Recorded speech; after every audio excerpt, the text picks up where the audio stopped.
Good evening, ladies and gentlemen. Welcome to Calls. This is the 2024 Valspar Championship Initial Research Show.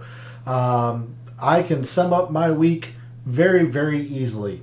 Splish splash, I'm taking a bath. It was an awful performance for yours truly. I hope you had a much better week and weekend for the Players Championship. I've been on Matt Fitzpatrick and Nate Lashley for seemingly about a month now. Got off of them for the Players Championship just in time for them to top 5 and top 20 respectively. Justin Thomas, who I was a big backer of, misses the cut. Tony Finau was very middling. Keith Mitchell and Tom Hoagie shoot about a bajillion on the weekend to take themselves out of the tournament. Anything that could have gone wrong went wrong in my world. So hopefully you had much more success than I did. And I am wearing all of the fandom, mainly because it's March Madness. At least that's what I'm going to tell myself, as this is also my comfort attire after taking a beating this week. But we're not here for that. We are going to try and make up for all the lack of success at the Valspar this week as we wrap up the Florida swing before we move to Texas and prep for the Masters. And looking forward to that. Got a fun show for you all. We're going to be looking at a lot of Innisbrook and the players in the field this week. So let's get into it. All statistics provided tonight and every night are from FantasyNational.com. It is the best golf analytics tool out there at your disposal. You're not going to have to listen to a bozo like me. You're going to have all the power in your hands to make the optimum lineups, know what players to use, what players not to use, and you can avoid disastrous weeks like I just had. So go check out FantasyNational.com. You won't regret it. In the description to the video, there are links to all of the social media. First off, my X and Instagram, where I post research weekly on the PGA Tour. That'll come out tomorrow regarding the past winners of the Valspar Championship, any patterns that they share, and the players in the field this week who fit that criteria. So if you want to see that research tomorrow and every week on the PGA Tour, then give me a follow at your preferred social media site. X is also where I place my weekly betting cards and top player usage in DFS. That comes out every Wednesday after the DFS Tactics show. So if you want to see those pieces of information, give me a follow over at X as well. And then lastly, for social media, Gabe's handle is in the description. He writes a very good article called The Fringe. It's a very good way to start your week of preparation. He continues to update you throughout the week in terms of his own version of recent form, course history, and all of that. And if you are a subscriber to his article, you're going to be able to join us in his Substack chat every Wednesday night after calls, as he is gracious enough to host me over there in his Substack chat, and we continue the DFS talk. We talk a lot about game theory, who our top plays are, who we're fading and why, what areas of the price board we think are going to be the best bets to use in DFS. So if you want to get all of that information on top of what you get here at Calls, then go and show him some support. Subscribe to that article. It is free to do, by the way, and go follow him over on social media. Lastly, we're live. Chat is open. Want to hear from you all. Again, how was your Players Championship? I would be hard-pressed to believe it was worse than mine. Hopefully it wasn't. Did you have Scotty outright? Did you use enough of him in DFS? What do you know of Innisbrook? Who do you think has the upper hand in your early thought process for the Valspar this week? And it is March Madness. If you want to talk a little bit of smack, see who you are favoring for this year's March Madness, you can see my fandom on full display. So would love to hear from you all in that regard. But we are here for the Valspar. So let's do our initial research for the 2024 Valspar Championship. And we start, as we always do, on a Sunday evening over at the GCSAA Tournament Fact Sheet. We are going to be wrapping up the Florida swing. Getting just cut off here. We are at Innisbrook Resort, the Copperhead course in Palm Harbor, Florida, where we had some Pete Dye filters to look at last week. Not the case this week. This is a Larry Packard design. The first thing that I notice is that this is off. This is a par 71. It says here 36-36. One of the nines is a par 35 because there's 5 par 3s, 5 of them, 5 par 3s. Here at Innisbrook, you still have 4 par 5s, but 5 par 3s at Innisbrook, and only 9 par 4s. So as we move throughout the week, we'll see how much the par 3s play a factor, the par 4s and whatnot. But do note that this is indeed a par 71. So this part is accurate. I'm just not sure which front or back 9 is the 35. Par 71, very long par 71 at just over 7,300 yards, 7,340 to be exact. And these are some pretty fast greens. They have been up to lightning a time or two. You see 12 on the stem. I'm going to skip this here just for a second because this is the second straight week we're on Poa Trivialis Overseed. Of course, last week at the stadium course, TPC Sawgrass, Bermuda base, but Poa Trivialis Overseed, we looked at a little bit of putting and 3-putt avoidance, especially in the mixed condition model. So we're back on the same surface, Poa Trivialis. And we've had that a few times now this year. Of course, last week we also had it at TPC Scottsdale for the waste management. The other tournaments on the PGA Tour, the other courses, Harbortown, the host of the RBC Heritage. Of course, Innisbrook, Quail Hollow, host of the Wells Fargo. The stadium course at the host of the American Express is Poa Trivialis Overseed. TPC San Antonio for the Valero Texas Open. And of course last week Sawgrass. So those are the courses that have Poa Trivialis Overseed as their listed type. As far as Innisbrook, these are, I'm going to say, average. They are slightly smaller. I mean, slightly smaller than Tour average. Tour average is about 6,000 square feet. These are right at 5,800 or so. Not a whole lot of fairway. Quite a bit of rough. 9 holes with water in play. Again, this is part of the Florida swing, so water a big factor on majority of Florida courses. Of course, the Poa Trivialis Overseed, the fairways in the rough are rye overseed, just like they were at TPC Sawgrass. Do note that the rough is almost 4 inches long. That is Bay Hill-like, so very long, pretty difficult to play out of. A few notes here. Cool wet weather has been great for the ryegrass, meaning it's even thicker than usual. Let's see. Last year, the intermediate cut around the greens was decreased to 21 inches to bring the rough closer to the greens. Sure. So pretty difficult course here that we have. So the main takeaways for Innisbrook and the Valspar Championship. Par 71 with 5 par 3s and 4 par 5s. Pretty fast, maybe even lightning. Poa Trivialis greens, about average in size, technically slightly smaller. 9 holes with water in play. And yeah, that is what we have for Innisbrook in terms of a GCSAA tournament fact sheet. Let's go ahead and move to Fantasy National. You see I've got 36 rounds. I do have this set at all records because I have the 2024 season filter selected. The Players Championship having just concluded, 2.5 or so, maybe 3 hours ago. As of, 3 hours ago. So this is indeed refreshed for the Players Championship. Those are your top 10 in terms of total performance in the field this week. Xander coming off his runner-up or tie runner-up finish.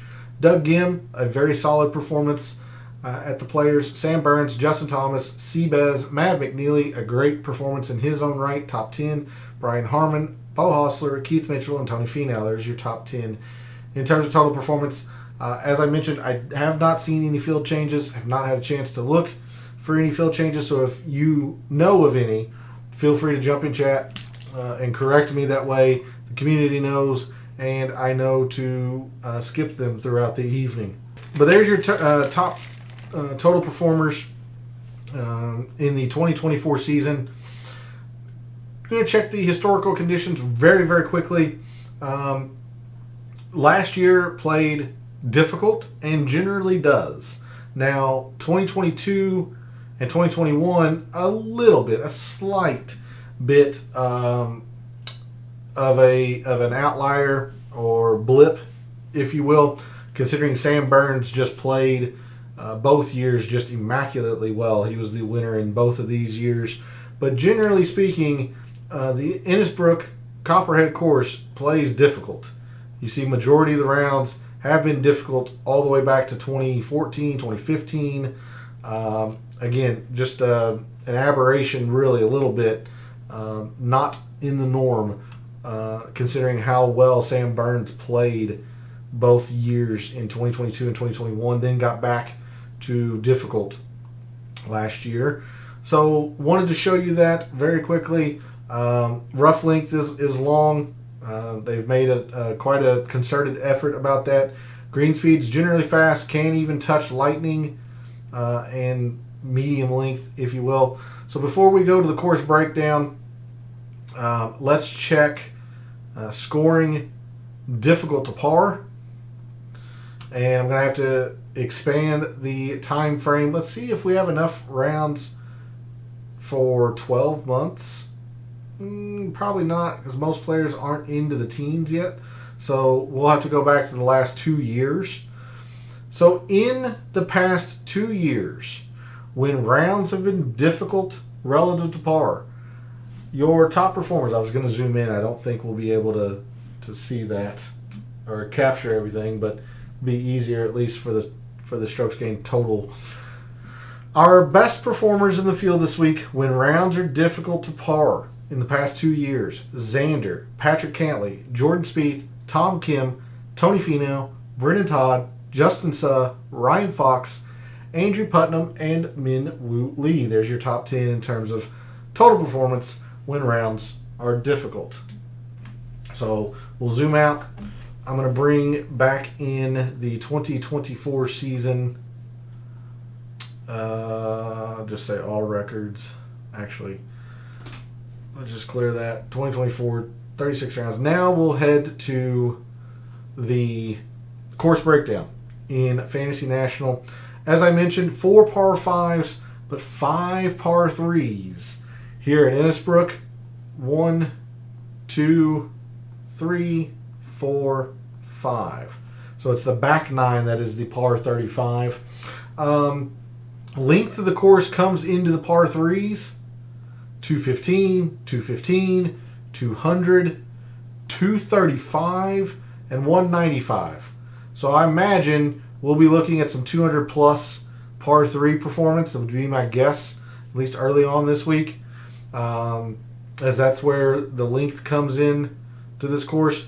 Not to mention the par 5s are pretty long. 560, 605, 575, 590. So some pretty long par 5s here as well. If we look for where par falls here at the Copperhead course, we see that the 14th most difficult, or said another way, the 5th easiest hole plays just about 100th of a shot under par, whereas the 13th plays to 400ths over. That right there is telling you when there are majority of the holes playing over par than under par, generally you're looking at a pretty difficult course.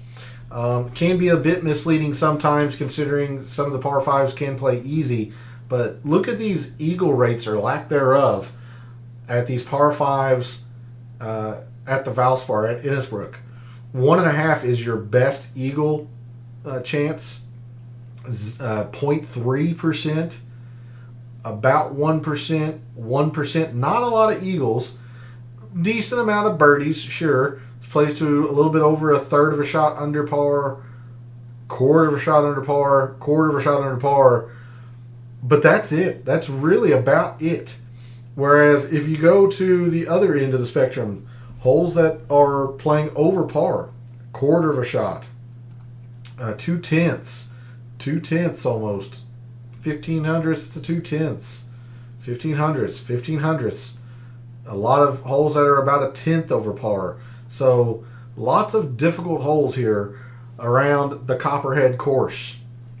Double bogeys, not necessarily the highest rates. We saw a few holes at Sawgrass that would bring up 6 to 7% double bogey rates.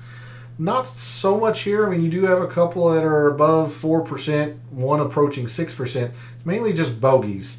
The rough is very difficult to play out of. There are some forced layups which force you to play some very long irons in. Innisbrook is just pretty darn difficult. We move to strokes gained by shot type for the various parts of the leaderboard. You see the top 10s. If you're putting well, you're going to rise on leaderboard, sure, but to have the putting outweigh the approach, certainly something to note. The around the green also slightly higher than the off the tee. Top 5s. Putting kind of tries to distance itself here from the approach. Off the tee and around the green still fairly similar. For your winners, putting skyrockets. So we are looking at probably a predominant putting week, and it would make sense considering Sam Burns generally putts this surface very, very well and is a 2-time winner here. Not to ignore the approach, but you're looking at a short game course, really, because these greens are difficult to hit. The greens aren't easy, but in fact, we're going to be factoring in quite a bit of putting, some around the green as well. Just a lot of short game this week.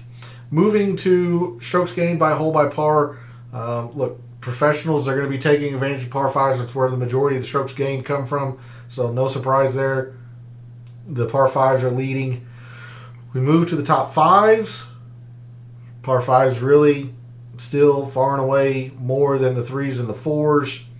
For your winners, it's all in the par 5s. You might be sneaking in an eagle or two, but you're scoring on all these par 5s. But I want you to note that the par 3s catch the par 4s. So I do think the par 3s are going to have a decent amount of significance considering there are 5 of them here this week at the Copperhead course. Moving on down, hole composition. 3 of the 5 par 3s measure 200 to 225, so if I had to guess, that's the range we want to look at. But we'll do a lot more digging into that tomorrow in the Data Dive show. 1 medium length and 1 very long par 3. We do have 1 short, not drivable, at least not on the scorecard. 1 short par 4. 5 of your 9 par 4s fall between 400 and 450. So we have a lot of shorter par 4s. But again, as I mentioned, there are quite a few forced layups, as we'll see over here. Par 4 length is not very long here at Innisbrook. 3 from 450 to 5. 3 of your par 5s fall from 550 to 6, and 1 goes over 600 yards. Approach shot distribution, again, with the forced layup nature of some of the holes at Innisbrook, as well as the absolute premium on accuracy. Again, you see all of the approach shots coming from 175 and 200 plus. So we'll see tomorrow, especially if any of these ranges make a big difference. But at least in terms of per or against the tour average, a heavy emphasis of 175 to 200 versus the tour average, whereas the 200 plus is pretty darn close to tour average, slightly above, but the biggest discrepancy here versus tour average is in the 175 to 200. Historic cut line. Again, as I mentioned, 2021 and 2022 were a little bit of an aberration. I mean, it has played to even par, way back about 10 to 11, maybe even 12 years ago. -2 in 2022, even par at 2021. Generally speaking, you're looking at +2 to +3. Can't even get up to +4 in terms of a cut line. Just very, very difficult around the Copperhead course.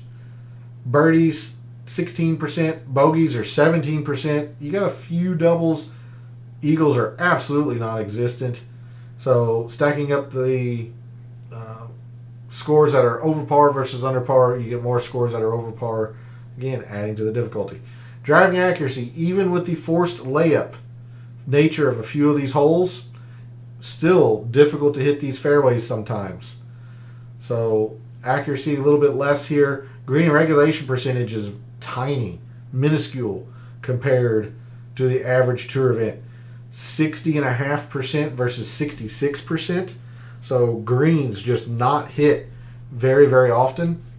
Having said that, players are much more, or I can't say much more, they are more successful scrambling here than the average tour event, which would signify that the rough isn't necessarily the hardest to play out of around the green.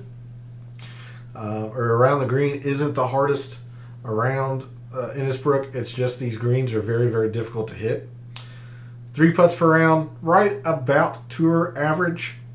Okay. And again, I've said it a few times with the forced layup of some of the holes here at Innisbrook, driving distance a full 10 yards less than the average tour event. So there's a look at Innisbrook from a scorecard and graphical view. We'll go back to Fantasy National and the players in the field this week. We already looked at scoring difficult to par. We don't have any architect. We're not going to look at anything of wind yet. We start that tomorrow. Course length, I don't like looking at the 72 to 7400 range. So instead, let's just take a look at a few of these arcing strokes gained statistics, the main 4, if you will. Your top strokes gained approach players this calendar year, this PGA Tour season in the field this week: Tony Finau, Andrew Novak, Lucas Glover, Carson Young, Doug Ghim, Nick Taylor, Scott Stallings, Parker Coody, Keith Mitchell, and Victor Perry. I do think Around the Green is going to have a little bit of a say this week. So your top Around the Green players: Mav McNeely, S.H. Kim, Mac Hughes, Andrew Novak, Jorge Campillo, Wilson Furr, Aaron Baddeley, Xander Schauffele, Brendan Todd, and Troy Merritt. And then lastly, let me gather the courses that are Poa Trivialis overseed, and we'll take a look at some putting. So Harbor Town, Innisbrook, obviously where we are this week. The Quail Hollow, host of the Wells Fargo. I believe it's this top one. Stadium Course, host of the Amex. TPC San Antonio. The Valero Texas Open in a couple of weeks. TPC Sawgrass, of course, where we were last week. And TPC Scottsdale, host of the Waste Management Phoenix Open. Let me apply those course filters. Your top putters in the past 2 years on Poa Trivialis overseeded greens have been Sam Burns, Matt Kuchar, Taylor Montgomery, Justin Suh, Brendan Todd, Sam Ryder, Chad Ramey, Billy Horschel, Ben Griffin, and Troy Merritt. There's your top 10 putters on this surface. These are the players that I would give a decent little boost to early on with your wager considerations. When pricing comes out tomorrow, give these players a boost considering how much we saw putting as a big factor here at Innisbrook, and these are your top putters on this surface. Only other thing that I want to look at, we saw, even though there are 5 par 3s, they didn't contribute the most in terms of strokes gained. So let's go to par 5 scoring. I have to clear these filters. So we'll go back to the 2024 season. And 3 of the 4 par 5s here measure 550 to 6. So if I had to take a guess, that's the range we're going to be focused on all week. So your top par 5 performers, or par 5, 500 to 550 to 600. Gosh, if I could talk. Your top performers from par 5s of that length this calendar year: Sam Burns, Tyler Duncan, Ryan Fox, Andrew Novak, Rafael Campos, Michael Kim, Bo Hostler, Patrick Cantlay, Parker Coody, and Adam Long are your top par 5 performers of this length, 550 to 600, in 2024. All right, with that, let's go to the tournament history or strokes gained total page view in Fantasy National. We're going to be able to go back. We're going to focus solely on just these 4 years. Just remember this, we're starting to get to the part of the PGA Tour season where 2020 was canceled for 2020 reasons. Still gives us an idea at who has played well here at Innisbrook. Good evening, Joanne. Thanks for jumping in chat. It has been a while. Hopefully things have been well in your world. Glad to see you again. Ready for some PGA. Hopefully much better than what it has been of the recency for me, as the Players' Championship was awful for yours truly. But glad to see you in chat. And it's just good to see you again. Your top performer historically in the last 5 years at Innisbrook is Sam Burns by a significant amount. By a significant amount. 2-time winner, top 10 last year, T30 in 2019. He's just loves Innisbrook. Justin Thomas has played well in the past 3 years here. T3, T10, T13. It's been very good. Scott Stallings has been good here. Davis Riley, Matt Neesmith.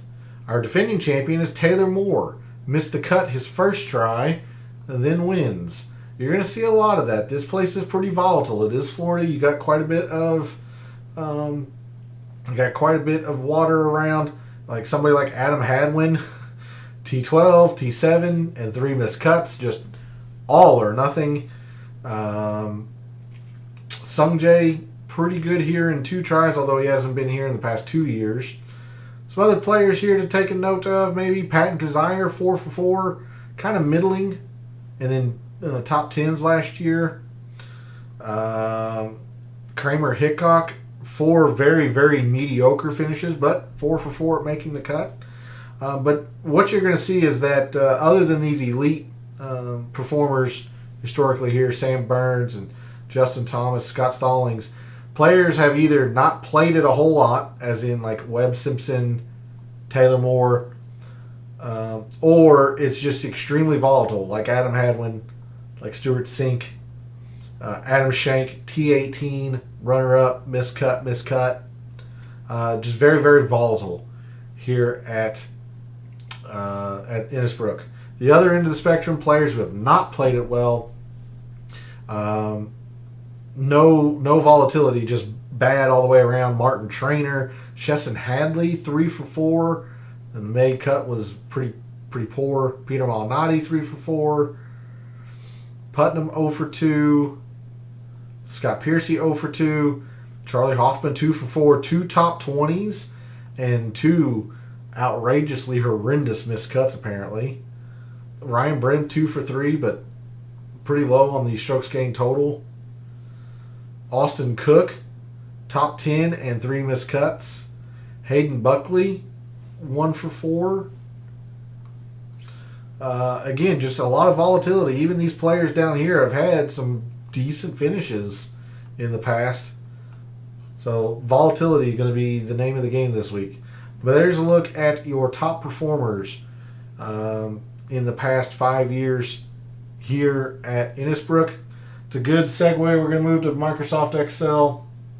First, let's take a look at Innisbrook compared to other the average full field course on the PGA Tour. You see, off the tee, not a big factor at all.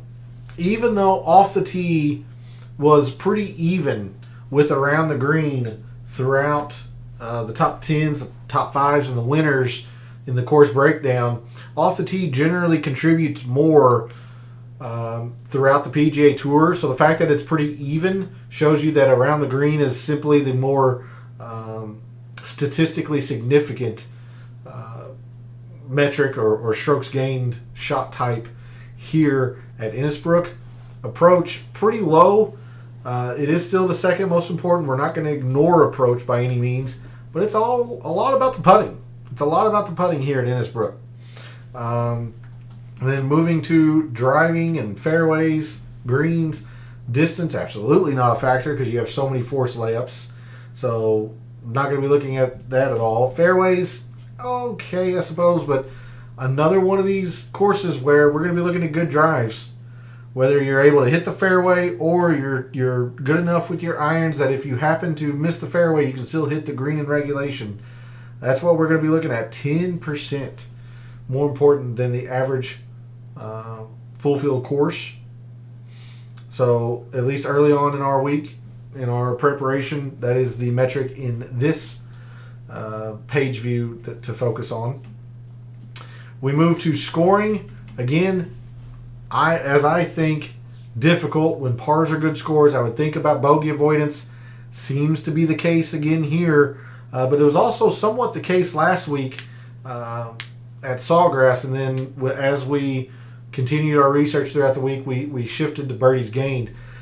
I'm pretty confident that we're going to be looking at bogey avoidance, especially when rounds are difficult. But things could change. So we're looking at bogey avoidance for now. That's where you probably want to start, considering it is actually slightly more important here than the average full field course, and then birdies are trailing quite a bit behind. As you would expect, with 5 par 3s, 15% more important here at Innisbrook. Makes a lot of sense. You've only got one par 3 to measure to this length. 3 of the 5 measure to here. So my guess is we'd probably be looking at this range, but I'm thinking it's probably all or total par 3s. But when we go into the specific data of Innisbrook tomorrow in the Data Dive show, we'll be able to confirm that. But right now, looking at total par 3s.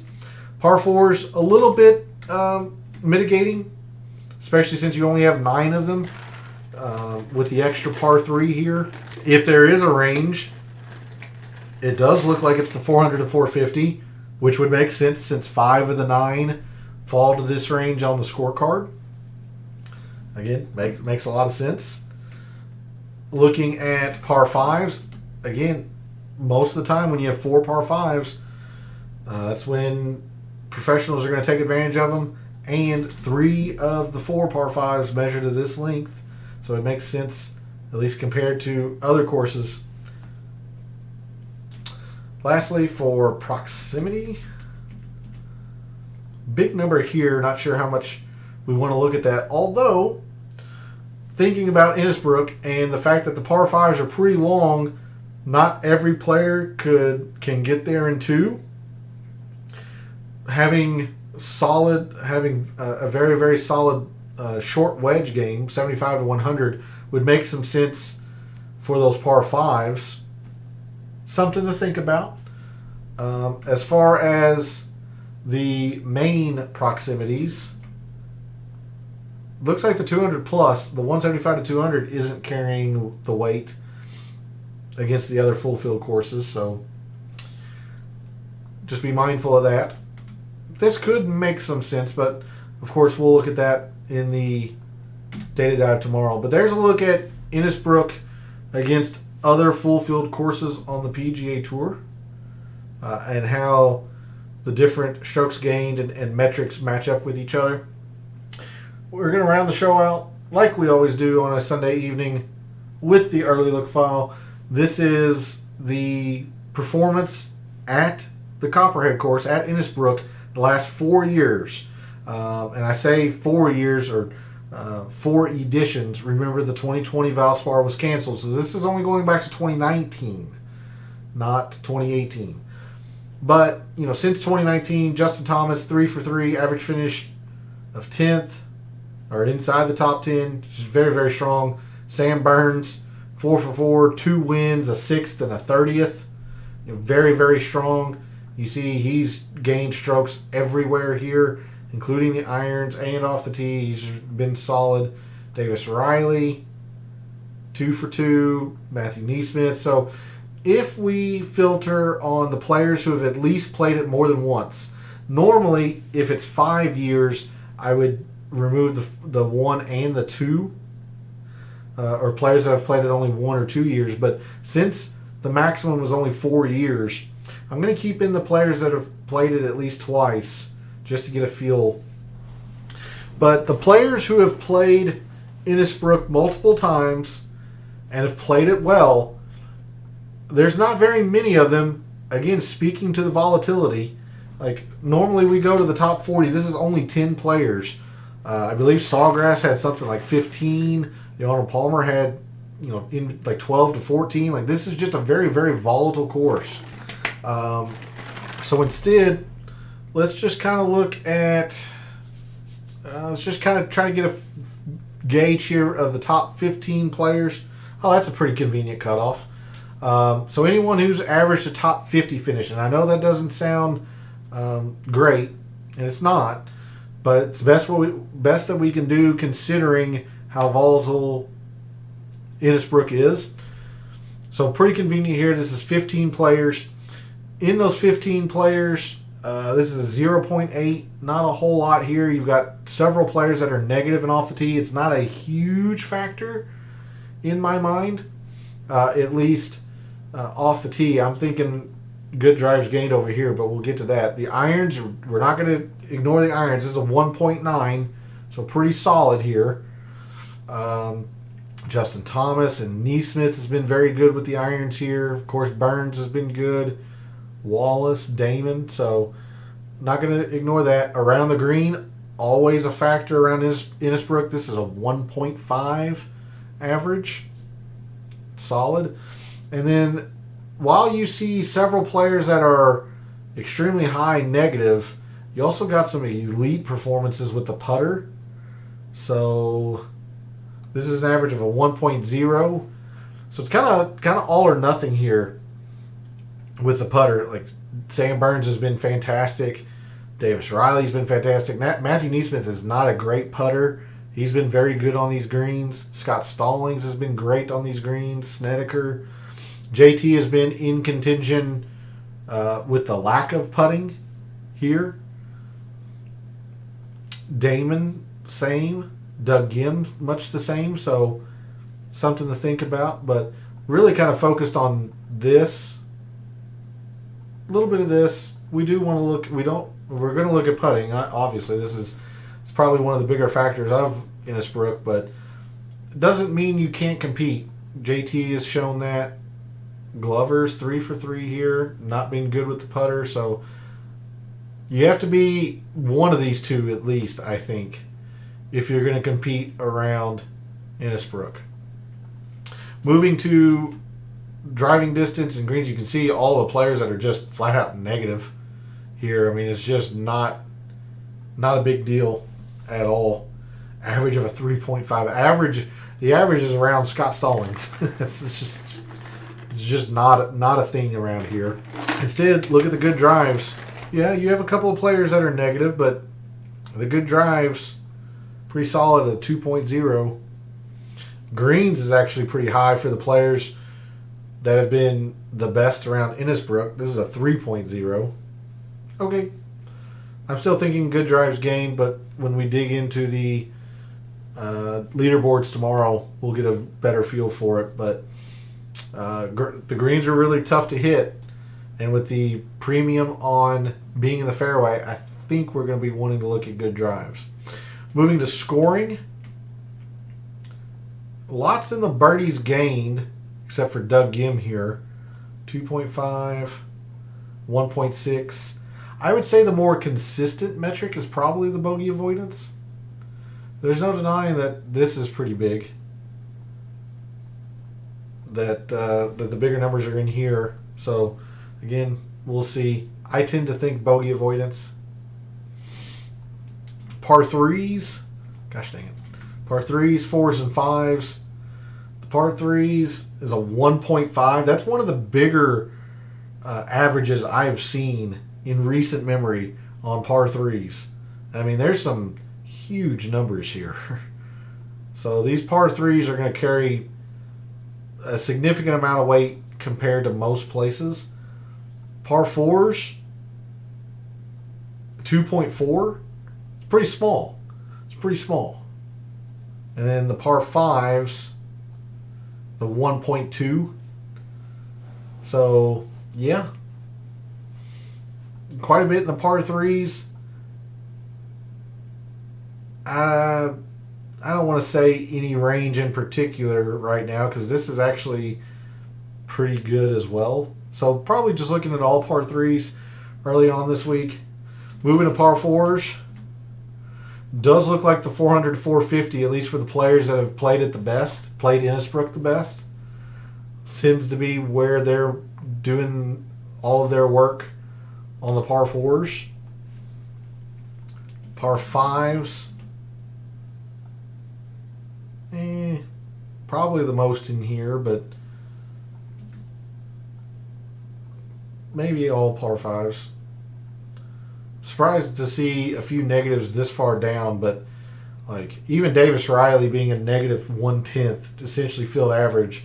Like these players who have played it extremely well are devouring these par fives. So keep that in mind. And Sam Burns was the number one player at par fives, 550 to 600 as well.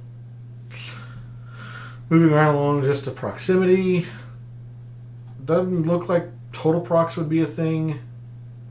200 plus up here is pretty solid. I mean, yeah, KH Lee here has been abysmal from 200 plus at Innisbrook, but everybody else has been pretty solid. Maybe we are looking at 200 plus. Maybe. All right, that is it. That's going to be it for the show this evening. A look at the players that are in the field this week. A little bit of data around Innisbrook. Of course, we'll really dive deep tomorrow in the Data Dive show. But thanks, Joanne, for jumping in chat. It's good to see you again. Much appreciated. Hopefully things have been well, that you've been doing well with PGA, and especially this past week, much better than what I did. Good to see you again. And thanks to everyone else out there who tunes in, watches, listens, and supports the channel by liking the videos, commenting, and subscribing. I always appreciate it. It helps me out a bunch when you do that. I love what I do, taking an in-depth look at sports statistics, mainly golf, but we'll be taking a look at baseball as baseball starts up here soon. And with this being March Madness week, we might look at a little bit of March Madness if the community wants to do that as well. But love what I do, taking an in-depth look at sports statistics, giving you a statistician and data analyst's view of what he sees, trying to help us all win a little bit of money in the process. For all of the wagers you made this past week for the Players' Championship, for all of the contests, DFS contests you played this past week for the Players' Championship, and until I see you tomorrow night for the Data Dive show, may all your bets be profitable.